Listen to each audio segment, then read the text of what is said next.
So I've been farting around with another bit of screen capture software called Microsoft Expression. It's free if you have Windows, and I've been kind of curious as to whether or not it's any good. And I get the feeling that if all you are doing is just capturing screen stuff and you're not doing any type of gaming or you're not interested at all in the game sound, then it's probably fine. Otherwise, there's too much other crap you have to do. Like you'd have to set up a new audio device that mimics, or not mimics, but repeats your game sound. But I mean, I guess if it's another free alternative to look at, and it's not hard to use. You can even do streaming here. If you mess with the output, you can set it to broadcast to like wherever. I wouldn't do it merely because I think this type of setup is more of a pain in the ass than anything else, and there's better streaming solutions. In fact, my opinion on most all of Expression is that there's better solutions for virtually anything, but this is just one of them. The other problem with Expression Encoder is that Microsoft Expression is that it's discontinued. There's not going to be any more of it. But, I mean, you could essentially add a live source, select a video device, and then pick screen capture, and it'll just capture your screen. And select an audio device. Here, you can select your microphone, and notice that there's nothing else. There's virtual audio jacks that you can get that I believe Windows side costs money, but for those of you who are familiar with the OS 10 stuff, there's a thing called Soundflower that would be the equivalent thing. So this is why I'm saying that if you're going to just do game video and then narrate or have music or whatever on top of it, then that would be fine.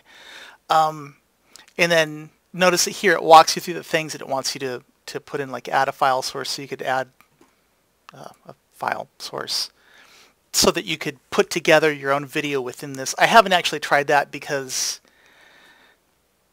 it really is a lot more trouble than it's worth. And then set up your file archive, and then you can press start. The problem is that if you just press start, this is what you're going to get. I actually recorded a really great match where I did really well, and this is what it recorded. I had my screen at 1440, and notice that when I look at the media information, what got recorded was at 320 by 256. And moreover, if you look very carefully at this, you can see that there's black bars on top and bottom. Also, you can see that the video encoding quality is absolute crap. And there is a good reason for that. When you come in here to the encoding, you come in here and set the video. If you don't remember to set these settings to something higher, like by unlocking this and saying, and you can type 1920 by 1080, you'll get that tiny picture. And then if you leave the default bitrate at 350, it's going to look like utter crap, but you can increase that up to like 1500 or 15,000 and it'll look better. But I don't really know how worth it is. I did record this with essentially those settings, and as you can see there, the keyframes are very intermittent. The frame rate that it's recording at, even though I told it 30 frames per second, which, if you look at the media information, it thinks that this is 30 frames a second here. It's not. This is absolute crap. But, it's here, it's free. Notice that going forward, Microsoft has continued to invest in encoding, blah, blah, blah, blah, blah. Encoder 4 Pro is no longer for sale, but the free version of Encoder will be available for download, which if you try to mess with any of the settings in here beyond a certain point, it'll say that you can't do that. Like I believe the encoding, the codec, if you want to use the output format of IIS, you can't do that. You wouldn't really want to. I mean, Windows Media is perfectly fine. And notice that it does, I closed the window, it does create WMVs. But if you're on a Windows system, then you should be able to look at WMVs anyway.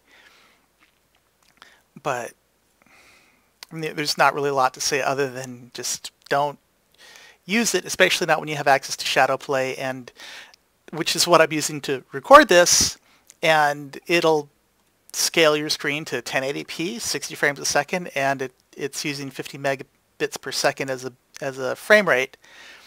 Moreover, it's actually using your video card to do the encoding, whereas, and I think this was the issue with why the streaming, why the playback on those WMV files was so low. The Microsoft Expression encoder will use your processor to do stuff. So unless you have a monster CPU that's very well, where its threads are very well segregated and everything's very multitasking optimized, which I don't think Expression encoder is, you're just better off using something else, like nVidia Shadowplay.